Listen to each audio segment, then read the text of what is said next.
श्री आनंद वृंदावन चंपू। अतः ये आराधना कात्यायनी के रूप में वस्तुतः लीला शक्ति श्री पौर्णमासी ने अंगीकार की थी और वर देने में भी लीला पुरुषोत्तम स्वयं कृष्ण आए। ये सब ऋषिचरी साधन सिद्धा गोपियाँ थीं जिन्होंने श्री राधा जी की किंकरी मंजरी रूप में श्री कृष्ण अंग सेवा का सौभाग्य प्राप्त किया था। उन कन्याओं ने मंत्र का उपांशु जप किया, मुख से शब्द निकाले बिना, किंतु बिंदु और विसर्ग आदि का सम्यक उच्चारण मुख में किया। यथेष्ट जप करने के बाद पुनः आचमनीय तथा तांबुल की डिब्बी आगे रखकर बोली, हे देवी, इलायची लौंग कपूर युक्त इस तांबुल को ग्रहण कीजिए। आप हमारे होंठों को श्री कृष्ण के चर्वित तांबुल रस से लाल करने की कृपा कर दीजिए। उन्होंने तांबुल अर्पण के बाद देवी की आरती करते हुए कहा, हे महेश्वरी, हम सब आपकी दीपकों से आरती उतार रही हैं। आप हमारे अंगों को श्री कृष्णांग कांति से दिदीप्यमान करा देना।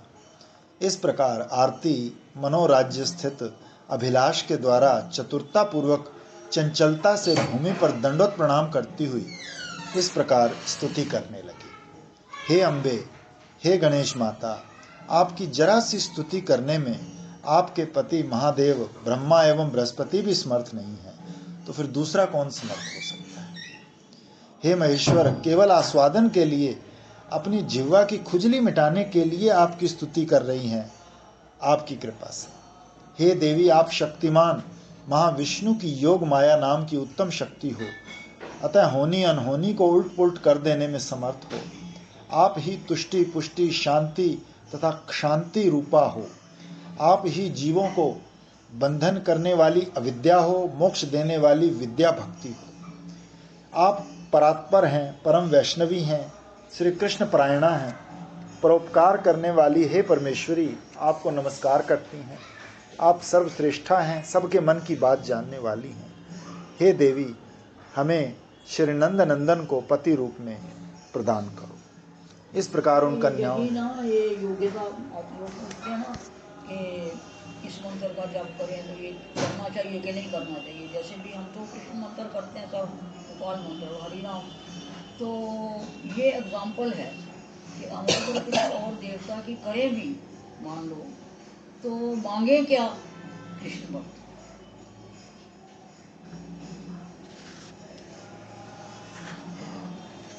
इस प्रकार उन कन्याओं ने अपनी रुचि अनुसार बहुत देर तक मनोहर स्तुति की और फिर प्रणाम करके उस मूर्ति को यमुना में विसर्जन कर दिया। इस प्रकार प्रतिदिन नव उत्कंठा पूर्वक श्री कृष्ण के गुण गणों को कंठ का भूषण करते हुए उन्होंने अधिक उपहारों से वृद्धिशील पूजा की। इस प्रकार स्थिर भाव से कुछ दिन तक, 1 मास तक भगवती कात्यायनी की लगातार पूजा की। देवी को प्रसन्न करते हुए अपने हृदय की प्रसन्नता संपन्न करा ली। कविवर कहते हैं, इस प्रकार की विधि विधान पूर्वक साधन सिद्धा सौभाग्यशालिनी उन कन्याओं को मनोरथ सिद्धि के लिए कात्यायनी आदि दूसरे देवताओं की आराधना की अपेक्षा नहीं थी। अतः उतने ही परिश्रम मात्र से विशुद्ध हृदय दयाल भगवती देवी अभिमत प्रदान करने के लिए उन पर प्रसन्न हो गई।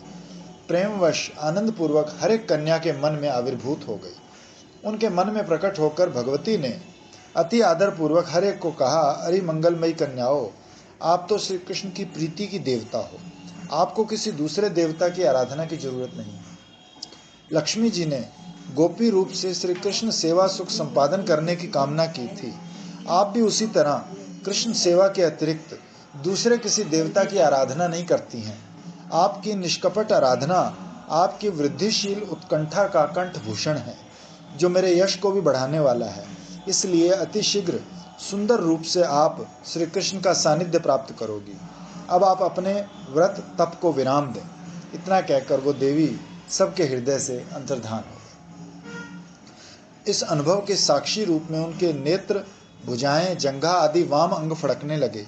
निश्चल सुदृढ़ बुद्धि के द्वारा मानो वो प्रसन्नता पूर्वक आश्वस्त हो गई और श्री कृष्ण संग प्राप्त करने का आनंदमय मनोरथ रूपी फल उनके हाथ में आ गया। इतना होने पर भी उन कन्याओं ने उस कात्यायनी व्रत को 1 मास तक करना उचित समझा और मास के अंत तक चालू रखा। तदनंतर कोई भी अनुष्ठान करो तो उसमें जो संकल्प हो वो चाहे अल्प समय में पूरा हो जाए, लेकिन उसका टाइम पूरा करना चाहिए। जैसे हमने यहाँ विद्यानंद ने जो करा, हम भी कई पापड़ बेले ना, जब तक कुछ हुआ नहीं तो मैंने अपनी काम था, इतने घंटे बैठते रहना, मैंने कहा छुट्टी करके धोना था जो हो गया, मुझे मैं 4 महीने पूरे करने पड़े।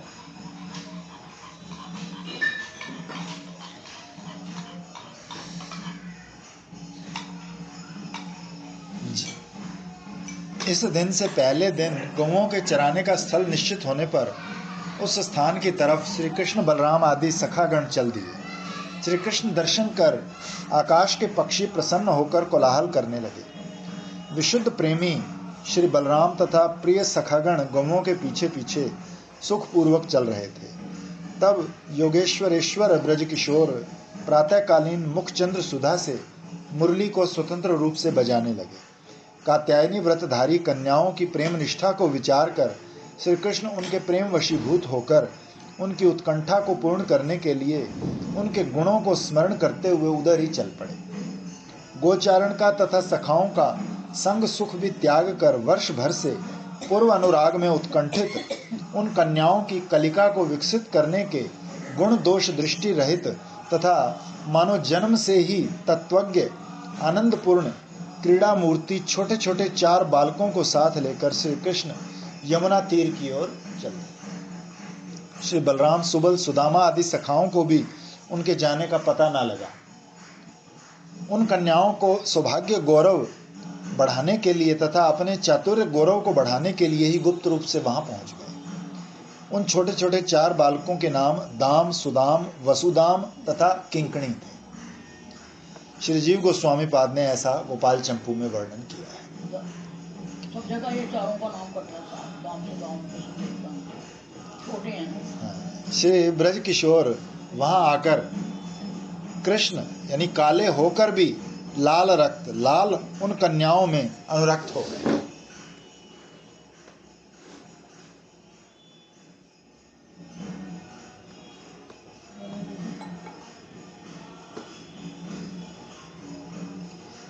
अनुरक्त होकर भी वो चंचल नहीं थे तथा भक्तों के हितकारी थे।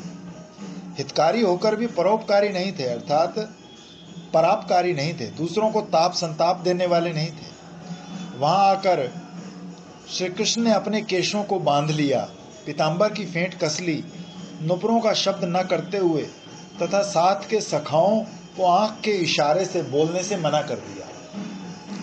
झुककर नेत्रों को नीचा करके तथा अपने अंगों को अंगों से छिपाकर मुस्कुराते हुए गुप्त रूप से उन कन्याओं के वस्त्र चुरा लिए। इस प्रकार अपने को 4 बनाकर चंचलता, सरलता तथा साधुता अंगीकार करके गंभीरता पूर्वक निर्भय होकर समस्त वस्त्रों को चुरा लिया। अपने अंगों के द्वारा वस्त्रों को छिपा लिया। सखाओं को मानो गूंगा बनाकर धीरे धीरे कदम्ब के वृक्ष पर चढ़कर गोपियों की तरफ मुंह करके बैठ गए।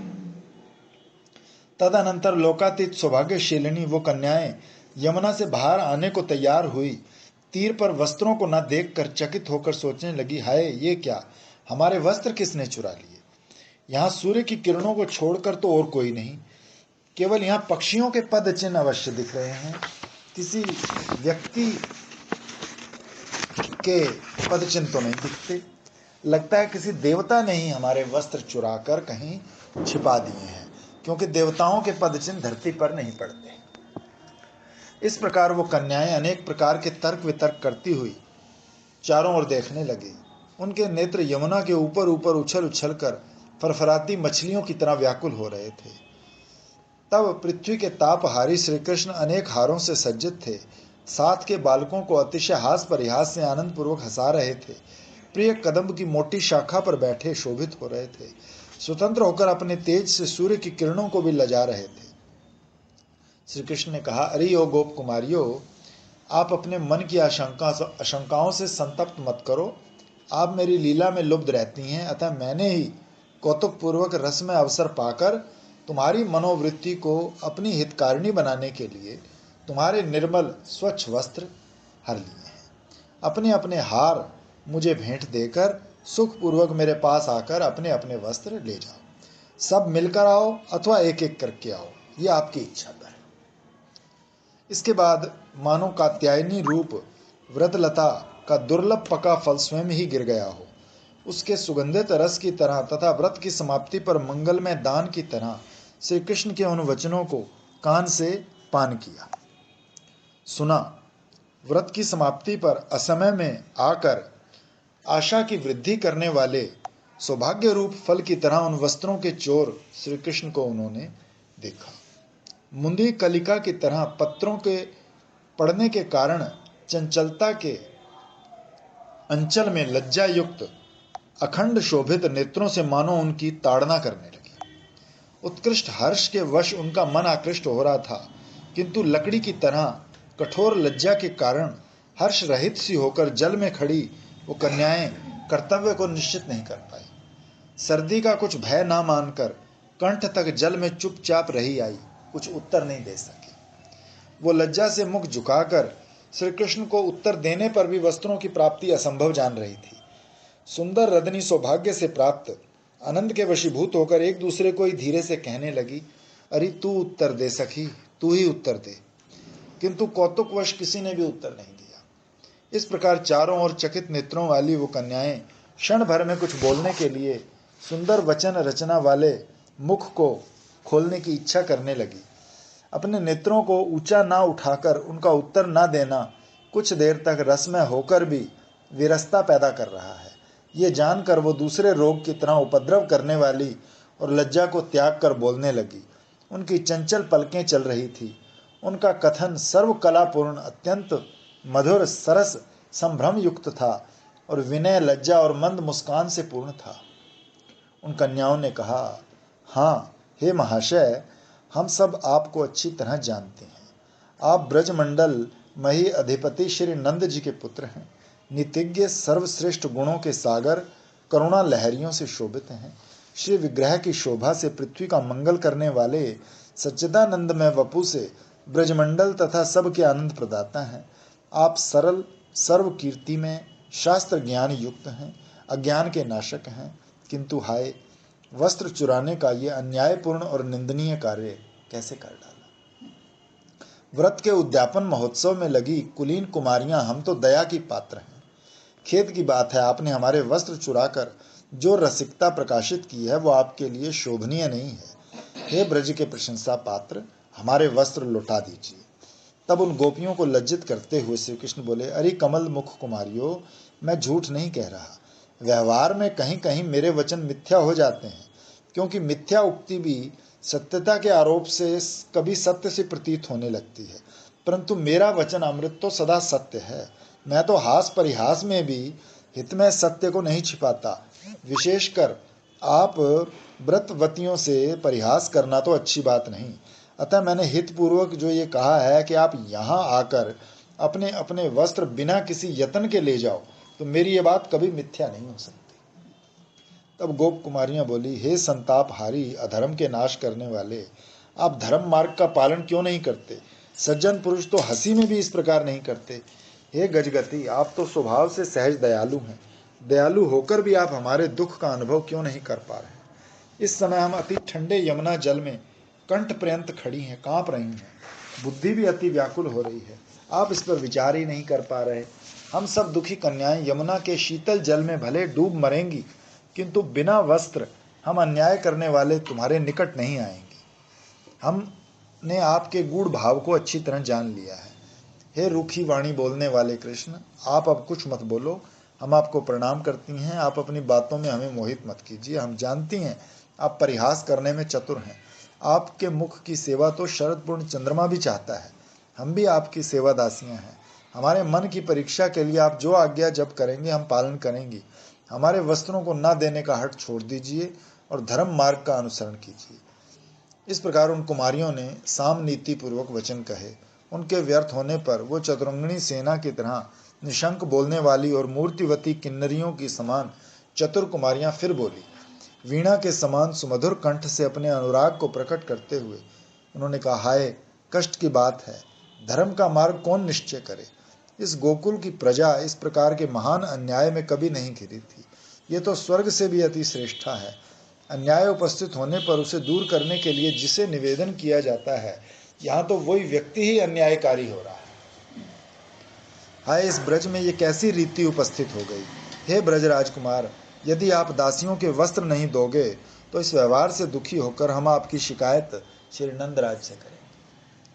उनके वचन सुनकर श्री कृष्ण हृदय की मंद मुस्कान के कपट हार को धारण कर बोले, हे गोप कुमारियों, मेरे प्रीति युक्त प्रिय वचनों को तुम्हें टालना उचित नहीं। यदि तुम मेरी दासियां हो तो मेरे वचन पालन करने चाहिए। परम उचित, सार गर्भित, निष्कपट और हित में मेरे वचन पालन क्यों नहीं करती हो। दासियां अपने स्वामी के सरस अथवा विरस किसी वचन का खंडन नहीं करती। दासियों के लिए फिर कौन सा पदार्थ है जो स्वामी उन्हें नहीं दे सकता। यदि तुम ऐसा नहीं करती हो तो मैं तुम्हारे वस्त्र नहीं दूंगा। इस प्रकार श्री कृष्ण के आग्रहपूर्ण वचन सुनकर ग्रहण कर लिए। प्रेम रीति के सहोदर चिरदिन अभिलषित भक्तों के वांछनीय सम्मानित कृष्ण प्रेम की अवहेलना नहीं करनी चाहिए। ये बात काटी नहीं जा सकती और हम आपकी दासी हैं। आपने इस कथन का विचार करके उन्होंने निश्चय किया कि अब हमारे लिए कोई प्रत्युत्तर देना भी बाकी नहीं रहा। तब प्रेम पूर्ण चंचल मन के द्वारा कुपित होने वाली लज्जा को भी विरोधी सखी की तरह त्याग करना उन्होंने ठीक समझा और परस्पर निर्विवाद होकर यमुना की अधिष्ठात्री देवियों की तरह अनुकूल तट पर आकर एक साथ बाहर आना आरंभ कर दिया। उन गोप कुमारियों ने कंधों से वक्ष स्थल पर झूलते हुए घुटनों पर्यंत लंबे केशों के द्वारा अपना अग्रभाग ढक लिया। यमुना के अनुकूल तट पर बाहर आ गई। घने अंधकार में वो कन्याएं मानो चांदनी की तरह प्रतीत हो रही थी। नील कमल ने अपनी शोभा उनके नेत्रों को दहेज के रूप में अर्पित कर दी। हंसियों ने अपनी चलन भेंट कर दी। लज्जा तथा सर्दी के कारण वो अति धीरे धीरे चलने लगी। आनंद तथा शीतल कणों से युक्त वायु ने उनके शरीरों को रोमांचित कर दिया। लज्जा और उत्कंठा ने बलशाली होकर उनके ना चलने और चलने में हठपूर्वक युद्ध छेड़ दिया। लज्जा चलने में बाधा डाल रही थी और उत्कंठा हठपूर्वक उन्हें चलाए जा रही थी। वो यमुना में नाभि पर्यंत जल में जब कुछ दूर तक आई तो हाय, लज्जा रूपी सखी ने अचानक आकर उनकी भर्त्सना की। तब वो आपस में सरस उपहास करती हुई कहने लगी, अरे सखी तू पहले चल। दूसरी बोली, नहीं तू पहले आगे चल। दूसरी बोली, तू ही अकेली जा। उसने कहा, तू क्यों नहीं चली जाती। और बोली, अरे चली जा, तू ही चली जा। बोली, सखी मैं नहीं, तुम ही जाओ। इस प्रकार का एकांत में वाक युद्ध होने लगा। वो सब परम सौभाग्य के समान रूप से श्री कृष्ण के द्वारा बुलाई गई, परंतु कोई भी उनके पास नहीं गई और ना ही रास्ते में ठहरी। इस प्रकार अपने निकट आगे आने वाली गोपियों से जो लज्जा से दबी जा रही थी और अपने हाथों से अंगों को छिपाए थी, श्री कृष्ण नेत्र कोण से विस्मयपूर्वक कहने लगे, श्री कृष्ण रास के शिरोमणि हैं। गोप कन्याएं तीव्र नामक अनुराग की पराकाष्ठा की श्रेष्ठ मात्र हैं। बोले, अरे गोपियों, मुझसे भयभीत क्यों हो रही हो। अरसता पूर्वक आगे पीछे अस्त व्यस्त रूप में क्यों खड़ी हो। अपने को तुम छुपा कैसे सकती हो। मैं ऊंचे वृक्ष पर बैठा हूँ और सर्वकला पूर्ण तुम्हें मैं अच्छी प्रकार मानो अति निकट से देख रहा हूँ। इस प्रेम की रीति नीति में वंचना का क्या काम। इसलिए अब तुम निसंकोच होकर एक पंक्ति बनाकर खड़ी हो जाओ। इस प्रकार अपने अपने वस्त्रों के लेने का प्रयोजन भी चतुरता से संपन्न हो जाएगा। अन्यथा पीछे खड़ी होने वाली कुमारियों को वस्त्र लेने और पहनने में असुविधा होगी। जो कार्य अपने अंतरंग जन का रंजन नहीं करता वो तो फिर कांटे के समान चुभने वाला होता है। अब मेरे वचन मानकर अपने अपने वस्त्र धारण करो। उन सब के यथा आज्ञा अवस्थित हो जाने पर सुप्रसन्न चित्त मुस्कुराते हुए श्री कृष्ण उनके वस्त्रों को अपने कंधे पर रखकर उनके पास आए और उनके सौंदर्य का नेत्रों से पान किया। और कन्याएं लज्जा से पीड़ित सी हुई जा रही थी। श्री कृष्ण ने कहा, अरे कुमारियों, तुम्हारा ये आचरण शास्त्र विरुद्ध है। खुले हुए चारों ओर फैले हुए केशों से खड़ा होना तो दरिद्रता का चिन्ह है और व्रती के लिए तो निंदनीय है। खुले केश वाली नारी तो साधारण व्यक्ति के पास भी नहीं जाती, फिर किसी आदरणीय व्यक्ति के पास खुले केश जाना तो कभी भी उचित नहीं। इसलिए हे सुंदर केशाओ, अपने हित का कौन नाश कराता है। खुले हुए केश तो स्वर्गाधिपति की लक्ष्मी को भी नष्ट कर देते हैं। अतः आजकल सबकी लक्ष्मी नष्ट हो रही है।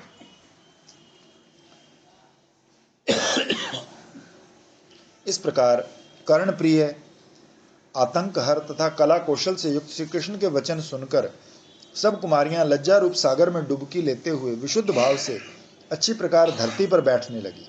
बैठते समय उनके चरण नुपुर कल हंसों की तरह बजने लगे।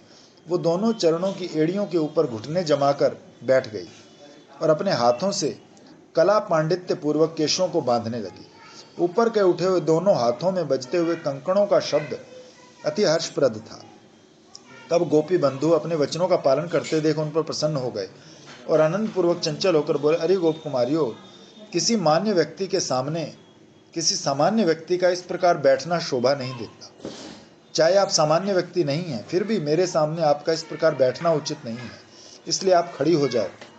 इस प्रकार श्री कृष्ण मुख चंद्र से निकले अमृतमय वचनों को सुनकर कुछ भयभीत होकर भले बुरे का विचार त्याग कर एक घुटने पर दूसरा घुटना रखकर अपने हाथ से जंघाओं के मूल स्थान को ढककर आदर पूर्वक खड़ी हो गई। वो ऐसे प्रतीत हुई मानो किसी मणिमय तन के वृक्ष कली से ऊपर तक चढ़ी मणिमय लताएं झुकी हुई शोभित हो रही। हे कुमारियों, आपका आचरण सज्जन व्यक्तियों द्वारा अनुसरण योग्य नहीं है, क्योंकि व्रत धारण करने वाले व्यक्ति कपड़ों को तीर पर त्याग कर नदी के जल में कभी स्नान नहीं करते और न ही स्नान करते समय तीर पर कपड़ों को देखते हुए नेत्रों को नचाने का खेल करते हैं। नग्न होकर स्नान करने से सूर्यपुत्री यमुना के जल की अधिष्ठात्री देवी तिरस्कृत होती है। इसलिए हाय कुमारियों, देवता का तिरस्कार होने पर व्रतधारी की कामना पूरी नहीं होती है। अपने अनजाने में इस अपराध पर ध्यान नहीं दिया, अतः अब अति दुर्लभ व्रत के फल को प्राप्त करने की यदि आपकी इच्छा हो तो इस अपराध को दूर करो। इस विषय में एक अमोघ उपाय मेरे पास है। कुमारियां मन में विचार करने लगी कि अब तक जो जो कहा हमने उसका हर्षपूर्वक पालन किया, अब आगे ये क्या कहेंगे उसे हम नहीं जानती। यदि वचन पालन नहीं करती तो ये व्रत से प्राप्त होने वाली साध्य वस्तु के ना प्राप्त होने का भय दिखाते हैं। अब हम क्या करें? फिर श्री कृष्ण की ओर देख करके अब आगे क्या कहते हैं, इस भाव से मानो कीचड़ में पंगु की तरह खड़ी रही। तब उन कुमारियों ने श्री कृष्ण को निष्कपटतापूर्वक श्री कृष्ण कहने लगे, हे ब्रजबालाओ, आप आशंका चकित होकर चकोरों को पराभूत करने वाले चंचल नेत्रों से परस्पर देखते हुए इतने कठिन तर्क वितर्क में क्यों परेशान हो रहे? मुझसे व्रत की विफलता के दूर करने का उपाय सुन लो। बताओ तो, पानी के बिना प्यास को मिटाने का कोई और उपाय है? ग्रीष्म के दिनों में सायंकाल के बिना और कोई समय सुख प्राप्त करने का है? उसी प्रकार मेरे वचन पालन के बिना आपका अपराध दूर नहीं हो सकता, अतः मेरे उपदेश का पालन कीजिए।